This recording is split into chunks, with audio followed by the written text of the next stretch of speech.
അപ്പൊ ഞാൻ കാർ കയറി ആദ്യം ചോദിച്ചത് ഇതിൽ ഏതാ ക്ലച്ച് ആക്സിലേറ്റർ ബ്രേക്ക്? ഞാൻ വിളിച്ചു അയ്യാ കൈ സ്റ്റിയറിംഗിൽ എടുത്ത് ചെവിയിൽ വെച്ചു. അങ്ങനെ എന്റെ രണ്ടാമത്തെ ഡ്രൈവിംഗ് ശ്രമവും പാടാതെ നമ്മുടെ പേര് മാറ്റാൻ വേറെ ആരും വരില്ല എന്ന് എനിക്ക് ഞാൻ മനസ്സിലാക്കി. നമ്മൾ സ്വയം അത് മാറ്റാം. ആരെയും ഡിപ്പെൻഡ് ചെയ്യേണ്ട, നമുക്ക് സ്വന്തമായിട്ട് പോകാനുള്ള ഒരു പേടിയോ അപ്പോ എന്തെങ്കിലും ഉണ്ടെങ്കിൽ നമ്മൾ സ്വയം അത് മാറ്റും. വേറെ ആരും മാറ്റാൻ വരില്ല. ഹലോ ഫ്രണ്ട്സ്, ഞാൻ അഞ്ജു. ഒരു ചെറിയ യൂട്യൂബ് ചാനലുണ്ട്, ഒരു കുറച്ച് സബ്സ്ക്രൈബേഴ്സും. അപ്പോൾ അവരെല്ലാവരും എൻ്റെ വീഡിയോ സ്ഥിരമായിട്ട് കാണാറുണ്ട്. പക്ഷെ ഇപ്പോൾ ഒരു 2 മാസമായിട്ട് ഞാൻ വീഡിയോ ഇടുന്നില്ല. അത് പെട്ടെന്ന് പ്രതീക്ഷിക്കാതെ എൻ്റെ അച്ഛൻ ഞങ്ങളെ വിട്ടു പോയി. ആ ഒരു ഷോക്ക് ഇപ്പോഴും ഞാൻ ഓവർകം ചെയ്തിട്ടില്ല. അതുകൊണ്ട് എൻ്റെ വീഡിയോ ഇടുന്നതിൽ കുറച്ചൊരു ഗ്യാപ്പ് വന്ന്. ഞങ്ങൾ യൂറോപ്പ് ടൂർ പോയിരുന്നു മെയ്യിൽ. അതിൻ്റെ വീഡിയോസാണ് ഞാൻ ഇപ്പോൾ ഇട്ടുകൊണ്ടിരിക്കുന്നത്. ലോങ് വീഡിയോസ് അല്ല, ഷോർട്സ് ആണ് ഇപ്പോൾ ഇടുന്നത്. കുറച്ച് ലോങ് വീഡിയോസ് ഇട്ടിട്ടുണ്ട് ഇടയ്ക്ക്, പക്ഷെ ഇപ്പോൾ ഷോർട്സ് ആണ്. യൂറോപ്പിന്റെ ട്രിപ്പിന്റെ എല്ലാം ഷോർട്സ് ആണ് ഇടുന്നത്. ഇപ്പൊ ഗ്യാപ്പ് വന്നു. അപ്പൊ ഒരു ഗ്യാപ്പ് കഴിഞ്ഞൊരു അടുത്തൊരു തുടങ്ങാമെന്ന് വിചാരിച്ചു. അപ്പൊ അതിന് മുന്നേ ചെറിയൊരു എന്തെങ്കിലും ഒന്ന് പറഞ്ഞു തുടങ്ങാമെന്ന് വിചാരിച്ചു. അതുകൊണ്ടാണ് ഇപ്പൊ ഇങ്ങനെ ഒരു സംസാരിക്കുന്ന ഒരു വീഡിയോ എടുക്കുന്നത്. ഞാൻ ഇങ്ങനെ സംസാരിച്ചൊരു വീഡിയോ അങ്ങനെ അധികം എടുത്തിട്ടില്ല. അപ്പൊ ഞാൻ വിചാരിച്ചു ഒരു വെറൈറ്റി ആയിക്കോട്ടെ, പുതിയ വർഷമല്ലേ, അപ്പൊ ഒരു പുതിയ കാര്യം ചെയ്യാം. അപ്പോൾ എന്താ ചെയ്യേണ്ടത് ഇങ്ങനെ ആലോചിച്ചപ്പോൾ ഞാൻ ആദ്യം വിചാരിച്ചു അച്ഛനെ പറ്റി കുറെ സംസാരിക്കാന്ന്. അച്ഛനെ പറ്റി ഒരുപാട് സംസാരിക്കാനുണ്ട്. പക്ഷെ പെട്ടെന്ന് ഇപ്പൊ അച്ഛനെ പറ്റി ഒരുപാട് സംസാരിച്ചാൽ ഞാൻ ഭയങ്കര മൂഡ് ഔട്ട് ആയി പോകും. എനിക്കൊന്നും പറയാൻ പറ്റില്ലായിരിക്കും. അതുകൊണ്ട് എനിക്കിഷ്ടമുള്ള ഒരു കാര്യം, ഞാൻ ഡ്രൈവിംഗ് പഠിച്ച കഥ പറയാം. അതാണ് ഞാനിപ്പോ പറയാമെന്ന് മനസ്സിൽ ഉദ്ദേശിക്കുന്നത്. എത്ര സക്സസ്ഫുൾ ആവുമെന്ന് അറിയില്ല. ഞാൻ പല പല ഘട്ടങ്ങളായിട്ട് ഡ്രൈവിംഗ് പഠിച്ചിട്ടുണ്ട്. അപ്പൊ എന്റെ ഡ്രൈവിംഗ് കഥയാണ് ഞാനിപ്പോ പറയാൻ ഉദ്ദേശിക്കുന്നത്. ഞാൻ ആദ്യമായിട്ട് ഡ്രൈവിംഗ് പഠിച്ചത് ഞാൻ കോളേജിൽ സെക്കൻഡ് ഇയർ പഠിച്ചപ്പോൾ, അതായത് എനിക്ക് തോന്നുന്നു ഒരു 2004-05 കണ്ടാണ്. സെക്കൻഡ് ഇയറിന്റെ വെക്കേഷന് ഞാൻ നാട്ടിൽ വന്നപ്പോൾ ഡ്രൈവിംഗ് പഠിക്കാം എന്ന് വിചാരിച്ചിട്ട് ഞാൻ എന്നെ അച്ഛൻ കോതമംഗലത്ത് ജയൻ ഡ്രൈവിംഗ് സ്കൂളിൽ കൊണ്ടുവന്ന് നോക്കി. അപ്പോൾ എൻ്റെ ചേച്ചി, രണ്ടാമത്തെ ചേച്ചിൻ്റെ അവരെ പരിചയമുണ്ട്. അപ്പൊ ചേച്ചിയുടെ പരിചയത്തിലെ ഡ്രൈവിംഗ് സ്കൂളാണ് ജയൻ ഡ്രൈവിംഗ് സ്കൂൾ. അവർ വളരെ നന്നായിട്ട് തന്നെ പഠിപ്പിച്ചു കേട്ടോ. ഞാൻ പോയ ഒരു ഡ്രൈവിംഗ് സ്കൂളും മോശമായിട്ട് പഠിപ്പിച്ചിട്ടില്ല, എല്ലാവരും നന്നായിട്ട് തന്നെ പഠിപ്പിച്ചിരിക്കുന്നത്. അപ്പോൾ ജയൻ ഡ്രൈവിംഗ് സ്കൂളിൽ ഞാൻ പഠിച്ചു. എന്റെ ഭർത്താവ് ഒരു അച്ഛൻ പോലീസ് ആയതുകൊണ്ട് കിട്ടിയ ഡ്രൈവിംഗ് ലൈസൻസ് ആണ് എന്നൊക്കെ പറഞ്ഞ് എന്നെ കളിയാക്കും. ഓക്കെ, എന്തെങ്കിലും ആവട്ടെ. അപ്പോ ഞാൻ ജയൻ ഡ്രൈവിംഗ് സ്കൂളിൽ പഠിച്ചു. അവര് പഠിപ്പിച്ചു. ഞാൻ നമ്മുടെ കോതമംഗലം ട്രാൻസ്പോർട്ട് ബസ് സ്റ്റാൻഡിന്റെ അവിടെ ഒരു വലിയ ഗ്രൗണ്ട് ഉണ്ട്. അവിടെയാണ് ഞാൻ ടെസ്റ്റ് എടുത്തത്. അപ്പൊ ടെസ്റ്റിന് തലേ ദിവസമാണ് അവർ പറഞ്ഞു എന്തായാലും 4 വീലർ എടുക്കും, അല്ലെങ്കിൽ 2 വീലറും കൂടെ എടുത്തേക്കാന്ന് വെച്ചു. ഒരു മോപ്പട്ടില് ചെറുതായിട്ട് എട്ടൊക്കെ വരയ്ക്കാൻ പഠിപ്പിച്ചു. അത് ഞാൻ പെട്ടെന്ന് പഠിച്ചു കേട്ടോ. അപ്പൊ 8 എടുത്തു. പിറ്റേ ദിവസം അടുത്ത ദിവസം തന്നെ 4 വീലറിന്റെ വന്നു. ആദ്യ ടീർ ഞാനാണ്. എന്നോട് ഡ്രൈവിംഗ് പഠിച്ചതാണ് രത്ന ചേച്ചിയും ആശ ചേച്ചിയും. അവരിപ്പോഴും എന്റെ നല്ല ഫ്രണ്ട്സ് ആണ്. അപ്പൊ എന്റെ 8 എല്ലാം കഴിഞ്ഞ് വിജയകരമായി എനിക്ക് ലൈസൻസ് കിട്ടി. പക്ഷെ ഞങ്ങളുടെ വീട്ടിൽ കാർ ഉണ്ടായിരുന്നെങ്കിലും ഞാൻ പെട്ടെന്ന് ഒരു ഓടിക്കാനായിട്ട് മുതിർന്നില്ല. കാരണം ഞാൻ കോളേജിലേക്ക് തിരിച്ചുപോയി. തേർഡ് ഇയർ ആയി, ഫൈനൽ ഇയർ ആയി, അങ്ങനെ ഹൗസ് ഏജൻസി കഴിഞ്ഞു. അതിന്റെ ഇടയ്ക്കൊന്നും ഞാൻ കാറിലേക്ക് തിരിഞ്ഞു പോലും നോക്കിയിട്ടില്ല. അതുകൊണ്ട് ആ ലൈസൻസിന്റെ പുതുമ മാറാതെ പേഴ്സിൽ തന്നെ ഇരുന്നു. അതിനുശേഷം കല്യാണം കഴിഞ്ഞു. അപ്പൊ എന്നോട് ഹസ്ബൻഡ് ചോദിച്ചു ഡ്രൈവിംഗ് അറിയോ? പിന്നെ എനിക്ക് ഡ്രൈവിംഗ് ഒക്കെ അറിയാം, ഞാൻ എന്റെ ലൈസൻസ് ഒക്കെ ഉണ്ടെന്ന് പറഞ്ഞു. പാവം അദ്ദേഹം ഒരു ദിവസം എനിക്ക് കാർ തന്നിട്ട് കുറച്ച് ദൂരം ഓടിക്കാൻ പറഞ്ഞു. അപ്പൊ ഞാൻ കാറ് കയറി ആദ്യം ചോദിച്ച ചോദ്യം ഇതിലേതാ ക്ലച്ച് ആക്സിലേറ്റർ ബ്രേക്ക് എന്നാണ്. അപ്പൊ അദ്ദേഹം പറഞ്ഞു ഇറങ്ങിക്കോ. ഇറങ്ങിയിട്ട് അപ്പൊ മനസ്സിലായി എനിക്ക് അത്ര വലിയ ഗ്രാഹ്യമില്ല ഇതിനെപ്പറ്റിന്ന്. അപ്പോ ആ ഒരു ചോദ്യം കേട്ടപ്പോൾ തന്നെ ആൾക്ക് എന്തായാലും ഒന്ന് പഠിപ്പിക്കാം എന്ന് ചിന്തിച്ച് ഞങ്ങളപ്പോൾ തിരുവനന്തപുരത്തായിരുന്നു കല്യാണം കഴിഞ്ഞ് താമസിച്ചുകൊണ്ടിരുന്നത്. ആ സമയത്ത് അവിടെ ഒരു ശ്രീലക്ഷ്മി ഡ്രൈവിംഗ് സ്കൂളാന്ന് തോന്നുന്നു, എനിക്കിപ്പോൾ ഓർമ്മയില്ല കറക്റ്റ് പേര്. അവിടെ വീണ്ടും എന്നെ ഡ്രൈവിംഗ് ചേർത്തു. അദ്ദേഹം വളരെ നല്ലൊരു മനുഷ്യനായിരുന്നു കേട്ടോ. വളരെ വിശദമായിട്ട് തന്നെ പഠിപ്പിച്ചു. അവരുടെ മാരുതിയിൽ പഠിച്ചു. അതിനുശേഷം ഞങ്ങൾക്കപ്പോൾ വാഗണർ ആയിരുന്നു. വാഗണറിൽ ഓടിച്ച് പഠിപ്പിച്ചു. പിന്നെ ഈ വല്ല കയറ്റത്തിലൊക്കെ പോയിട്ട് അവിടെ നിർത്തിയിട്ട് അദ്ദേഹം ഇറങ്ങി ഇപ്പുറത്തിരിക്കും. എന്നോട് പറഞ്ഞ് കയറ്റത്തിൽ നിന്ന് ബാക്കിലോട്ട് പോവാതെ ഫ്രണ്ടിലോട്ട് എടുക്കുക, പിന്നെ കുഴിയിലേക്ക് ഇങ്ങനെ സ്ലോപ്പിൽ കൊണ്ട് നിർത്തിയിട്ട് അവിടെ നിന്നും എന്നോട് സ്വയം എടുക്കുക എന്നൊക്കെ പറയും. അങ്ങനെ പിന്നെ ഒറ്റയ്ക്ക് ഓടിച്ചു. അങ്ങനെ കുറേ അധികം നല്ലതായിട്ട് തന്നെ പഠിപ്പിച്ചു കേട്ടോ. പക്ഷെ അതിനുശേഷം വീണ്ടും എന്റെ ഭർത്താവ് വളരെ സന്തോഷത്തിൽ എന്നോട് ഡ്രൈവ് ചെയ്യാമെന്ന് പറഞ്ഞു. ശരി, ആള് ഭയങ്കര ഹാപ്പിയാണ്, ഞാൻ വീണ്ടും ഡ്രൈവിംഗ് പഠിച്ചല്ലോ. അതിനുശേഷം ഞങ്ങൾ ഒരു ദിവസം രാത്രി സെക്കൻഡ് ഷോ വരെയായിരുന്നു. അപ്പൊ അഞ്ചു ഇപ്പൊ ആരും ഇല്ല, ഒന്ന് ഓടിച്ചു നോക്കാൻ പറഞ്ഞ് വാഗണർ എൻ്റെ ആയി തന്നു. അപ്പോൾ ഞങ്ങൾ ശ്രീകാര്യം ജംഗ്ഷൻ കഴിഞ്ഞ് വന്ന സമയത്താണ് വരുന്നോണ്ടിരിക്കുന്നു. അപ്പൊ ഒരു 1/2 കിലോമീറ്റർ ദൂരെ എനിക്ക് കാണാം ഒരു ബൈക്കാരൻ ജസ്റ്റ് ക്രോസ് ചെയ്ത്. അപ്പൊ ഞാൻ പേടിച്ചു അയ്യാ എന്നൊരു കൈ സ്റ്റിയറിംഗിൽ നിന്ന് എടുത്തു, ചെവിയിൽ വെച്ച് കണ്ണു അടച്ചു. കാലെടുത്തൊന്നും ഞാൻ ഓർക്കുന്നില്ല. അപ്പൊ പിന്നെ പെട്ടെന്ന് അയ്യോ സ്റ്റോപ്പ് എന്ന് പറഞ്ഞു. പിന്നെ അദ്ദേഹം പെട്ടെന്ന് കാർ സ്റ്റോപ്പാക്കി. അങ്ങനെ എന്റെ രണ്ടാമത്തെ ഡ്രൈവിംഗ് ശ്രമവും പാളി. അതാണ് എന്റെ രണ്ടാമത്തെ കഥ. അപ്പൊ 2 പ്രാവശ്യം ഞാൻ ഡ്രൈവിംഗ് പഠിച്ചല്ലോ, എന്നിട്ട് വീണ്ടും ഫ്ലോപ്പായി. അപ്പോൾ 2 വർഷം കഴിഞ്ഞ് ഞങ്ങൾ കല്യാണം കഴിഞ്ഞിട്ട് മൊസാംബിക്ക് പോയി. അവിടെ ചെന്നപ്പോൾ അവിടുത്തെ ലേഡീസ് എല്ലാവരും ആ സമയത്ത് അവരൊക്കെ അവിടുത്തെ ലൈസൻസ് എടുക്കാം എന്ന് പ്ലാൻ ചെയ്ത് ഒരു ഡ്രൈവിംഗ് സ്കൂളിൽ പോയ സമയമായിരുന്നു. അപ്പോൾ ഞാനും വിചാരിച്ചു എനിക്കും ലൈസൻസ് ഒക്കെ ഞാൻ പഠിച്ചാണല്ലോ, ഞാൻ 2 പ്രാവശ്യം പഠിച്ചാണല്ലോ. അപ്പോൾ ഞാൻ വളരെ ആത്മവിശ്വാസത്തോടെ മൊസാംബിക്കിലെ ഡ്രൈവിംഗ് സ്കൂളിൽ ചേർന്നു. പക്ഷെ അവിടുത്തെ ഒരു പ്രത്യേകത നമ്മളിവിടെ പോലെയല്ല. ആദ്യം ഫുൾ തിയറി പഠിക്കണം. തിയറി പഠിക്കണം എന്ന് പറഞ്ഞാൽ വലിയൊരു ഇത്രയും കട്ടിയുള്ള ഒരു ബുക്കാണ്. ആ ബുക്ക് പോർച്ചുഗീസിലാണ്. അപ്പൊ ആദ്യം ഞങ്ങൾ പോർച്ചുഗീസ് ലാംഗ്വേജ് പഠിച്ചു. അതിനുശേഷം ഈ ഫുൾ ബുക്കും നമ്മള് ശരിക്കും മനസ്സിലാക്കിപ്പിക്കും കേട്ടോ. വളരെ പക്ഷെ അവരുടെ ഭാഷയാണ് പറയുന്നത്, നമുക്കിപ്പോൾ ലാംഗ്വേജ് അറിയാവുന്നതുകൊണ്ട് മനസ്സിലാവും. റൗണ്ട് എന്തിനാ, ട്രയാങ്കിൾ എന്തിനാ, പിന്നെ എവിടെ നിർത്തണ്ട, റോഡിലെ വരകളുടെ അർത്ഥങ്ങൾ, നമ്മൾ എവിടെയൊക്കെ ഓവർടേക്ക് ചെയ്യാം, ക്രോസ് ചെയ്യാൻ പറ്റും, ഡബിൾ വര, പിന്നെ ഒരു ലൈൻ, പിന്നെ അതിന്റെ അപ്പുറത്ത് ചെറിയ ചെറിയ വരകൾ, അങ്ങനെ പല പല എവിടെയൊക്കെ ക്രോസ് ചെയ്യാം, ഓവർടേക്ക് ചെയ്യാം, ഇങ്ങനെയൊക്കെ പല രീതി പഠിപ്പിച്ചു. എവിടെ പാർക്ക് ചെയ്യാം, കറക്റ്റ് പാർക്ക് ചെയ്യേണ്ട രീതികൾ, അങ്ങനെയൊക്കെ തിയറി ആദ്യം നമ്മൾ പഠിക്കണം. എന്നിട്ട് ആ പരീക്ഷ എഴുതണം. ആ പരീക്ഷ പോർച്ചുഗീസ് ലാംഗ്വേജിൽ. അവിടെ പരീക്ഷ എഴുതി പാസ്സായി, നമ്മുടെ ലേണേഴ്സ് തന്നെയാണ് അവിടെ, പക്ഷെ അതൊരു വലിയ ബുക്കാണ്, നല്ലൊരു ഇത്രയും കട്ടുള്ള ബുക്ക്. അപ്പോൾ അങ്ങനെ പോർച്ചുഗീസ് ലാംഗ്വേജിൽ പരീക്ഷ എഴുതി ഞാൻ പാസ്സായി. അതിനുശേഷം അവരുടെ ഡ്രൈവിംഗ് അവര് നമ്മളെ ഡ്രൈവിങ്ങിന് പ്രാക്ടീസ് ചെയ്യിപ്പിച്ചു. അപ്പോൾ ഞാൻ വളരെ ഭയങ്കര എക്സ്പെർട്ടായിട്ട്, അദ്ദേഹം എന്റെ ഡ്രൈവിംഗ് സാർ അവിടെ ഇരിക്കല്ലേ, എക്സ്പെർട്ടായിട്ട് ഓടിച്ചു. അതിനുശേഷം പിന്നെ എന്നാൽ ശരിയെന്നാൽ നമുക്ക് ലൈസൻസ് എടുക്കാൻ പോകാന്ന് പറഞ്ഞു. ലൈസൻസ് എടുക്കാനായിട്ട് ആൾ വന്നു. നമ്മുടെ ഇവിടുത്തെ പോലെ തന്നെ കേട്ടോ, എല്ലാം പ്രത്യേകിച്ച് അങ്ങനെ ഫോർമാലിറ്റി വ്യത്യാസമൊന്നുമില്ല. അപ്പൊ സാർ എൻ്റെ അടുത്ത് ആദ്യം ഞാൻ ഇവിടെയും അറ്റൻഡ് ചെയ്തത്. അപ്പൊ ഞാൻ അറ്റൻഡ് കയറിയപ്പോൾ എന്നോട് കുറച്ച് ദൂരം പോർച്ചുഗീസിലൊക്കെ കുറെ ക്വസ്റ്റ്യൻസ് ഒക്കെ ചോദിക്കും. അപ്പൊ നമ്മളത് പോർച്ചുഗീസ് ഉത്തരം പറയണം. അതും പറഞ്ഞു ഇവിടെ നിർത്താൻ പറയും. അപ്പൊ നമ്മൾ അവിടെ നോക്കിയിട്ട് ഇവിടെ പാർക്കിംഗ് ബോർഡ് ഇല്ല, നമുക്ക് ഇവിടെ നിർത്താൻ പറ്റില്ല, നമ്മൾ അടുത്ത പാർക്കിംഗ് ബോർഡിൽ നിർത്താന്ന് പറഞ്ഞ് അടുത്ത പാർക്കിംഗ് സ്ലോട്ട് കാണുമ്പോൾ നമ്മൾ അവിടെ സൈഡ് ഇൻഡിക്കേറ്റർ ഒക്കെ ഇട്ട് നിർത്തണം. അങ്ങനെയാണ് അവരുടെ ടെസ്റ്റ്. അപ്പൊ നമ്മളോട് എന്തെങ്കിലും പൊട്ടത്തരൊക്കെ പറയും, ഇവിടെ ഇൻഡിക്കേറ്റർ ഇട്, അല്ലെങ്കിൽ അവിടെ തിരിക്കും, ഇവിടെ തിരിക്കുന്നൊക്കെ ചോദിക്കും. അപ്പൊ നമ്മൾ അവരോട് പറയണം ഇങ്ങനെ ചെയ്യാൻ പാടില്ല, ഇത് റൂളിന് എഗെയിൻസ്റ്റ് ആണെന്നൊക്കെ പറഞ്ഞ് അവരെ കൺവിൻസ് ചെയ്തിട്ട് വേണം, കാരണം അതൊക്കെ അവരുടെ ടെസ്റ്റുകളാണ്. അങ്ങനെ എനിക്ക് മൊസാംബിക്കൻ ലൈസൻസും കിട്ടി. പക്ഷേ എന്റെ മനസ്സിൽ എനിക്ക് ഒരു കോൺഫിഡന്റ് അപ്പോഴും ആയിട്ടില്ല. അവിടെ ചെന്നപ്പോൾ ഞാൻ കുറച്ചിങ്ങനെ അവിടെ ഭയങ്കര നല്ല നിരപ്പായ റോഡുകളുണ്ടല്ലോ, സ്വാസിലാൻഡിലേക്ക് പോയ വഴിക്കൊക്കെ ഇങ്ങനെ കുറച്ച് ദൂരം ഓടിക്കാനൊക്കെ ശ്രമിച്ചു. പക്ഷെ അതിങ്ങനെ ഒരു ഓൺ ചെയ്താൽ ഇങ്ങനെ നേരെ പോയിക്കൊണ്ടിരിക്കും. അല്ലാതെ പെട്ടെന്ന് ഒരു ഓപ്പോസിറ്റ് വണ്ടി വന്നാലോ, അല്ലെങ്കിൽ ഒരു ഹമ്പ് വന്നാലോ, അല്ലെങ്കിൽ ടോൾ വന്നാലോ എനിക്ക് ഒരു സ്ലോ ആയിട്ട് പോകാനോ അങ്ങനെയൊക്കെ ഭയങ്കര ഒരു പേടിയായിരുന്നു. അങ്ങനെ എന്റെ മൂന്നാമത്തെ ഡ്രൈവിംഗ് ശ്രമവും പാളിയെന്ന് തന്നെ പറയാം. അത് കഴിഞ്ഞ് തിരിച്ച് നാട്ടിൽ വന്ന് മോളുണ്ടായി. അപ്പോൾ ആ സമയത്ത് ഞങ്ങൾ ചമ്പക്കുളത്താണ് താമസിച്ചത്. അപ്പോൾ വാഗണർ തന്നെയാണ് കേട്ടോ. പിന്നെ വാഗണർ കഴിഞ്ഞിട്ട് സെലേറി വാങ്ങിച്ചു. മോൾക്ക് 1.25 വയസ്സുള്ളപ്പോൾ സെലേറി വാങ്ങിച്ചു.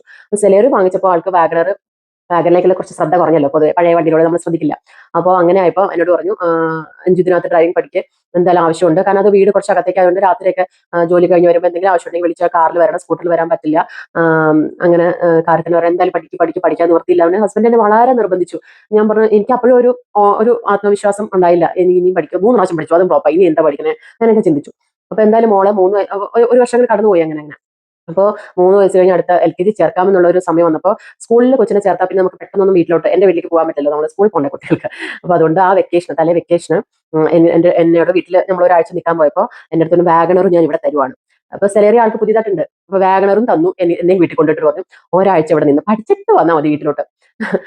അച്ഛനും ഉണ്ട്, അമ്മയുണ്ട്, അച്ഛനെ കൂടെ ഇരുത്തിയോ, ആരെങ്കിലും കൂടെ ഇരുത്തി പഠിക്കുക, ചേട്ടനെ കൂടെ ഇരുത്തോ, അങ്ങനെ എന്തെങ്കിലും ചെയ്തിട്ട് പഠിച്ചിട്ട് വന്നാൽ മതി വീട്ടിൽ നിന്ന്. എന്നെ വാഗണറെ വീട്ടിൽ കൊണ്ടാക്കി. ഒരാഴ്ച നിൽക്കാൻ പോയി ഞാൻ പേടിച്ചു പോയി. ഇത് ഞാനിങ്ങനെ ആലോചിച്ചു, അത് എന്ത് ചെയ്യണം ഇനി, എനിക്ക് ശരിക്കും പറഞ്ഞാൽ തിയറി ഒക്കെ കറക്റ്റ് ആയിട്ട് അറിയാം, എന്ത് ചെയ്യണം, ഏരിയ എന്താ ചെയ്യേണ്ടത്, അങ്ങനെയൊക്കെ എന്റെ മനസ്സിലുണ്ട്. അപ്പൊ ആ ഒരു കോൺഫിഡൻസ് കിട്ടുന്നില്ല, അതാണ് പ്രശ്നം.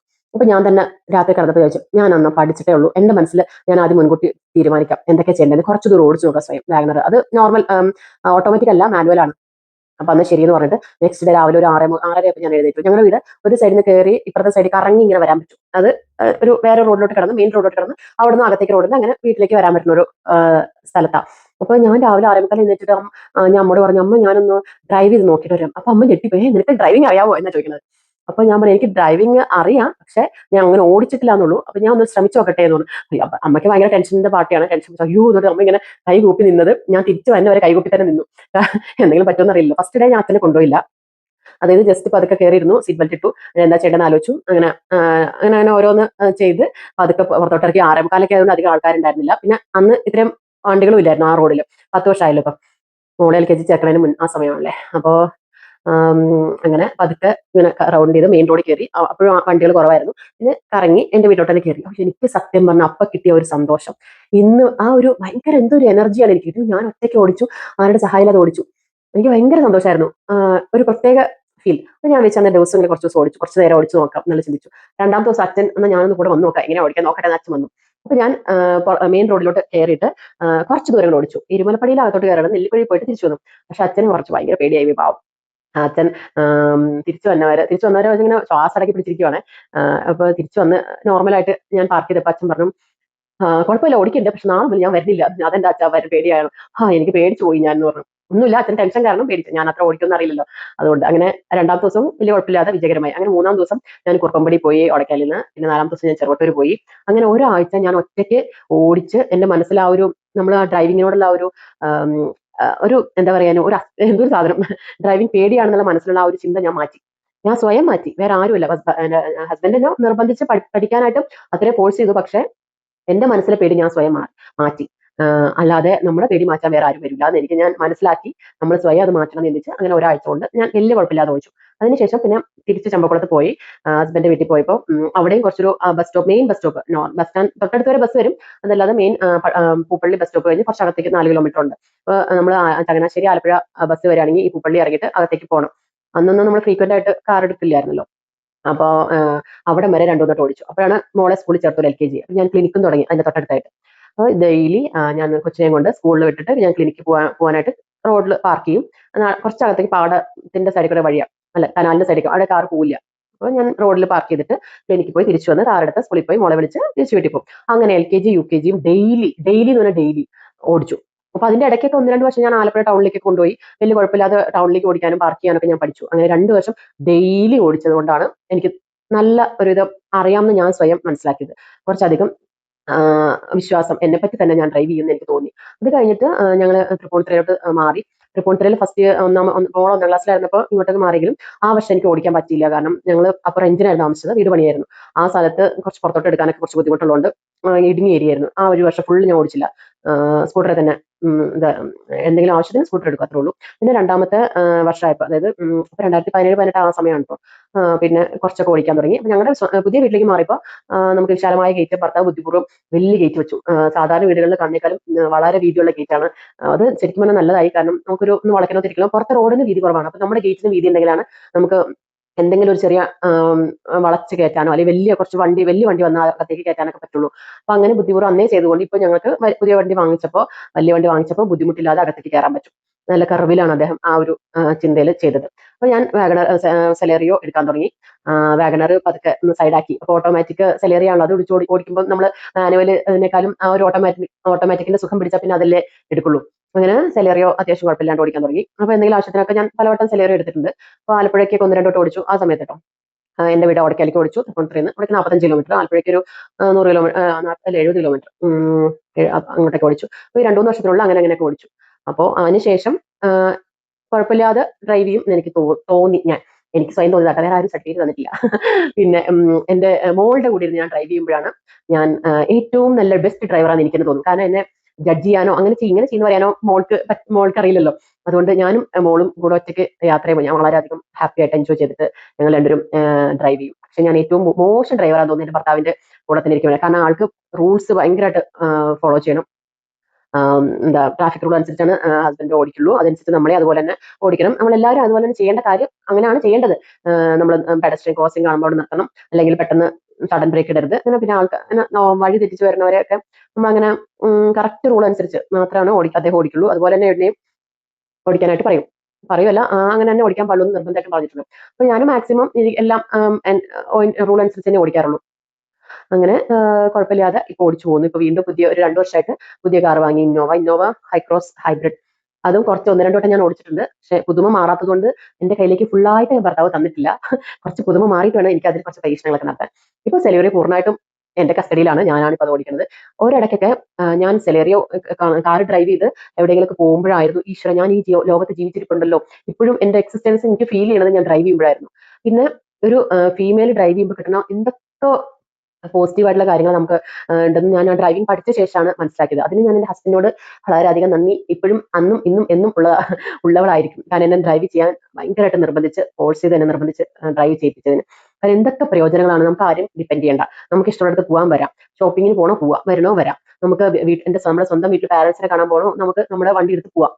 പിന്നെ എന്ത് വേണമെങ്കിലും ചെയ്യാം. നമുക്കൊരു കല്യാണത്തിനാണ് ഒറ്റയ്ക്ക് പോകണമെങ്കിൽ നമുക്ക് ആരെയും ഡിപ്പെൻഡ് ചെയ്യേണ്ട, നമുക്ക് സ്വന്തമായിട്ട് പോവാം. നമ്മുടെ മറ്റുള്ളവരുടെ എന്നെ ഒന്ന് കൊണ്ടുവിടുവോ, അല്ലെങ്കിൽ കാർ വിളിച്ച് അല്ലെങ്കിൽ ഓട്ടോ വിളിച്ച് പോകണോ, അല്ലെങ്കിൽ അങ്ങനെ കൊണ്ടുവിടുമോ എന്നൊന്നും ചോദിക്കണ്ട. നമുക്ക് എവിടെ പോകണം തോന്നിയാലും നമുക്ക് പോവാം കാറിൽ. അപ്പൊ അങ്ങനെ അല്ല, ഞാൻ പറയാൻ വന്നത് കാറിൽ പെട്രോൾ അടിക്കണം എന്ന് മാത്രമേ ഉള്ളൂ. പക്ഷെ ഇന്ന് വരെ ഞാൻ എന്റെ കാറിൽ പെട്രോൾ ഇടയ്ക്കിടയ്ക്ക് അടിക്കുമെന്ന് മാത്രമേ ഭർത്താവ് പറഞ്ഞിട്ടുള്ളൂ. അല്ലാണ്ട് ഒരിക്കലും അയ്യോ അഞ്ചു പെട്രോൾ അടിച്ച് എന്ത് ചെയ്ത് എവിടേക്ക് ഇറങ്ങി നടക്കണം ഒരിക്കലും അദ്ദേഹം ചോദിച്ചിട്ടില്ല. തിരുമ്പ് പെട്രോൾ അടിക്കുമെന്ന് മാത്രം പറയുള്ളൂ. കാരണം അങ്ങനെ ഒരിക്കലും ഞാൻ എവിടേക്കാ പോണേന്നോ അല്ലെങ്കിൽ കഴിഞ്ഞ ആഴ്ച അടിച്ച പെട്രോൾ ഇപ്പോഴേ കാലിയായി ഒരിക്കലും പറഞ്ഞിട്ടില്ല കേട്ടോ. അതിപ്പോഴും ഞാൻ എപ്പോഴും ഓർക്കുന്നുണ്ട്. അങ്ങനെ ഇത്രയും 4 ഡ്രൈവിംഗ് സ്കൂളിൽ 1, 2, 3 4ാമത്തെ ഡ്രൈവിംഗ് പഠനത്തിലാണ് ഞാൻ സ്വയം പഠിച്ചത്. അപ്പോൾ ഞാൻ ഈ കഥ കുറേ പേരോട് പറഞ്ഞിട്ടുണ്ട്. എന്റെ പേഷ്യൻസിനോട് പറയും, ചമ്പക്കുളത്ത് ഞാൻ അന്നത്തെ അപ്പൊ 9 വർഷം മുന്നോ അല്ലേ, ആ സമയത്ത് ഞാൻ ഒരു ലേഡി ഡ്രൈവ് ചെയ്ത് പോണത് കണ്ടിട്ട് കുറെ പേര് എൻ്റെ അടുത്ത് വന്ന് അന്നത്തെ അവിടെ ക്ലിനിക് ഉണ്ടായിരുന്നപ്പോൾ ഞാൻ ഡോക്ടർ ഡ്രൈവ് ചെയ്യുന്നത് കണ്ടിട്ടാണ് എനിക്കും ഡ്രൈവ് ചെയ്യാൻ ആഗ്രഹം തോന്നി, ഞാൻ ഡ്രൈവിംഗ് ചേർന്നു. അങ്ങനെയൊക്കെ കുറെ ലേഡീസ് പറഞ്ഞിട്ടുണ്ട്. അപ്പൊ എനിക്ക് ചെറിയൊരു അഭിമാനം തോന്നി, കാരണം ഞാൻ ഒരു പ്രചോദനമാണല്ലോ എന്ന് ഇങ്ങനെ ചിന്തിച്ചിട്ട്. അവിടെയൊക്കെ കുറച്ച് ഇന്റീരിയർ ആണല്ലോ. പക്ഷെ ഇപ്പൊ അവിടെ ഒരുപാട് പേര് ഡ്രൈവ് ഉണ്ടാവും, കാരണം ഇത്രയും കാലം പുരോഗമിച്ചു, ആൾക്കാർക്ക് എല്ലാവർക്കും വാഹന സൗകര്യമായി. അങ്ങനെ ഞാൻ ഇവിടെ വന്നിട്ടും ഞാൻ ഇവിടെ ചെറിയ കനാൽ റോഡാണ്, ഇതിന്റെ എല്ലാത്തിലും അങ്ങോട്ടും ഇങ്ങോട്ടൊക്കെ എടുക്കാൻ ഞാനിപ്പോ സെലേറിയോയിൽ എക്സ്പേർട്ടായി. ഇന്നോവയിൽ കുറച്ച് ബുദ്ധിമുട്ടുണ്ട്, കുറച്ച് വലിയ വണ്ടിയാണല്ലോ. അത് ഇനി കുറച്ച് നാളും കഴിയുമ്പോൾ പുതുമ മാറുമ്പോൾ എന്റെ ഹസ്ബൻഡ് എനിക്ക് ഫ്രീ ആയിട്ട് ഓടിക്കാൻ തരുമെന്നാണ് എന്റെ വിശ്വാസം. അപ്പോൾ അതിലും കുറച്ച് പരീക്ഷണങ്ങൾ ചെയ്ത് നല്ലതായിട്ട് ഓടിക്കാൻ ഞാൻ പ്രാർത്ഥിക്കുന്നു. എല്ലാം അപകടമൊന്നുമില്ലാതെ ദൈവത്തെ പ്രാർത്ഥിച്ച് എല്ലാ ദിവസവും വണ്ടി എടുക്കണം, വണ്ടി എടുക്കും. അപ്പൊ എല്ലാവരും അങ്ങനെ സ്വയം നമ്മുടെ മനസ്സിലെ ആ ഒരു പേടി, ഡ്രൈവ് ചെയ്താൽ എന്ത് സംഭവിക്കും, അയ്യോ റോഡിൽ ഇറങ്ങിയാൽ എന്തെങ്കിലും വണ്ടി വരും, ഓപ്പോസിറ്റ് വണ്ടി എന്ത് ചെയ്യും, അങ്ങനെയൊക്കെയുള്ള ആ ഒരു പേടി, ഡ്രൈവിങ്ങിനോടുള്ള ആ ഒരു റോഡിനോടുള്ള ഒരു പേടിയോ അറപ്പോ എന്തെങ്കിലും ഉണ്ടെങ്കിൽ നമ്മൾ സ്വയം അത് മാറ്റണം, വേറെ ആരും മാറ്റാൻ വരില്ല. അത് നമ്മൾ സ്വയം നമ്മുടെ ഉള്ളിൽ നിന്ന് കണ്ടെത്തേണ്ട ധൈര്യമാണ്. എത്ര ഡ്രൈവിംഗ് സ്കൂളിൽ പഠിച്ചാലും എത്ര വഴക്ക് കേട്ടാലും നമ്മുടെ ആ ഉള്ളിൽ നിന്നുള്ള ധൈര്യം നമ്മൾ സ്വയം ഉണർത്താതെ ഒരു രക്ഷയില്ല. അപ്പൊ അതുകൊണ്ട് ഞാൻ ചുമ്മാ ഈ ഒരു രസത്തിന് വേണ്ടി കഥ പറയാണ്. കുറെ ലോങ് ആയിപ്പോയി. ഞാൻ കണ്ണൂര് കാരണം എല്ലാവർക്കും ഇപ്പൊ ടൈമിന്റെ അഡ്ജസ്റ്റ് ചെയ്ത് കാണണം. അപ്പോൾ എന്റെ ഡ്രൈവിംഗ് കഥ പറഞ്ഞ് ഞാനിപ്പോ ഞങ്ങൾക്കിപ്പോ ആക്ച്വലി വാഗണർ ഇതുവരെ വിറ്റിട്ടില്ല. വാഗണർ, സെലേറിയോ, ഇന്നോവ 3 കാറുണ്ട്. പിന്നെ സെലേറിയാണ് ഇപ്പൊ എന്റെ ഫുള്ള്. ഇനി ഇന്നോവയിൽ ഓടിച്ചുള്ള വീഡിയോ ഇടാം എപ്പോഴെങ്കിലും അത് കിട്ടുമ്പോ. ഇപ്പൊ കുഴപ്പമില്ലാതെ ഓടിക്കും ഞാനിപ്പോ, വർഷങ്ങളായി. പിന്നെ ഡ്രൈവിംഗ് കഥ കേട്ട എല്ലാവർക്കും താങ്ക് യു സോ മച്ച്. ഇനി അടുത്ത ദിവസം മുതൽ ഞാൻ എന്റെ യൂറോപ്പിലെ ബാക്കി വീഡിയോസ് ഇടും, അതെല്ലാം കാണും, എന്നെ സപ്പോർട്ട് ചെയ്യണം. Thank you so much.